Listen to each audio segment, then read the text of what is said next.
A list. What are the fact that there are two tablets, tell me? Two separate lists or categories. Two separate categories, right? Everyone with me? I've got to be looking at two categories here. All right, that's a big hint. If we look through these, right, let's say the first five relationships, man and his fellow man, man and God. So, I am Lord your God is relationships between who? Me and God, right? Then we go on to the next one. Don't have any other gods before me. Relationships between me and? Come on, guys. All right, very good. Then we have do not take my name in vain. Relationships between me and? God. Then we got honor the Sabbath, keep it holy. Relationships between me and? God. Then we've got number 5. Honor your father and mother.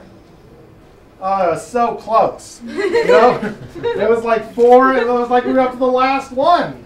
It was working, right? But then all of a sudden, last I checked, your parents are people too, right? What is this? This is relationships between you and people. If you only took that last one, you put it on the next tablet, it would be fine.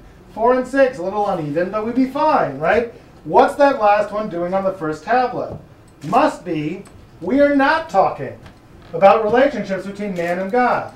Okay, they have what's the best title for this paragraph on the SATs? All right, so let's play what's the best title for this paragraph, okay? The first 5 commandments of the paragraph.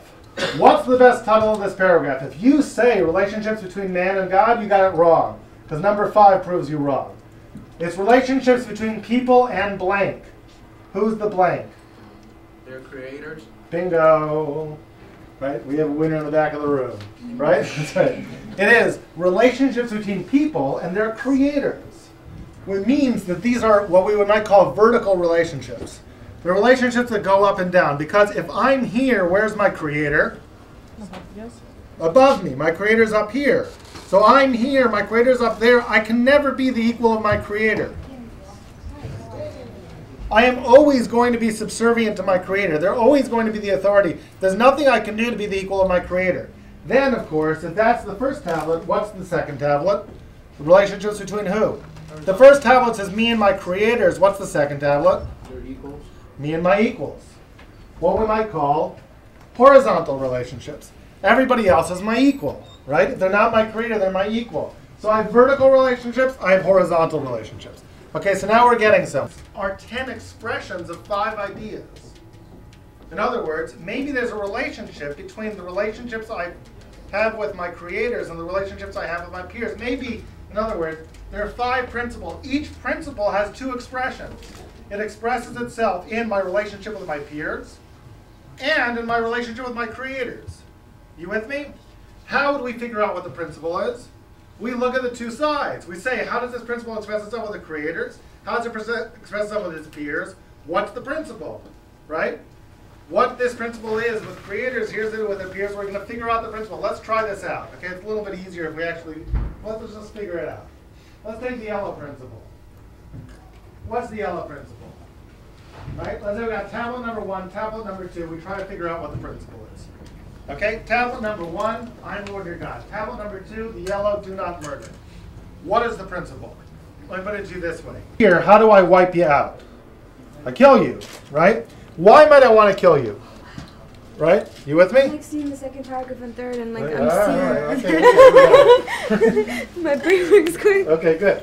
All right, so let's try this. You're just in the way of our little thingy here, so let's just, okay. That's one of the reasons. That's one of the reasons. But I'm talking about all of the reasons. Let's boil down all of the reasons.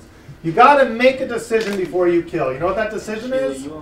That decision is, my life is better off without you in the world. Right? That's the basic decision. Once I come to the conclusion that I'm better off without you in the world, murder is something I'm struggling with. Right? Whether I'm going to commit murder. Are you with me? I mean, that's the way it is, right? Is it possible that you can imagine that someone might come to the conclusion that their life is better off without their creator in the world? Yes. You can imagine a person thinking, my life is better off, I'm better off without my creator in the world. What would that person try to do? Kill their creator. But can you kill God? No. What's the next best thing you could do? You can ignore him. That's principle number 1. Don't ignore him. You kill him subjectively. You wipe him out for you. You say, for me, God, you don't exist. By the way, a lot of atheists, if you ask atheists what they really mean, A lot of times this is what they really mean. I had a discussion with a very famous atheist actually last week, and we were in his office. We wanted to talk about his atheism. And we talked about this actually, right? The question is, what is atheism, what does it really mean, atheism? So a lot of atheists actually believe, strangely enough, that God exists. They're convinced God exists. They're just mad at God, right? If you're really mad at God, you really want to stick it to God. What's the ultimate punishment you could give God? I'm ignoring you. You're out of my life. I'd kill you if I could. I can't. Right? I'm ignoring you. You're out of my life. So commandment number 1 says no. That's not kosher. Right? Not kosher. You don't like somebody. You do not give in to the urge to do away with them. That's not kosher. You have a problem with somebody,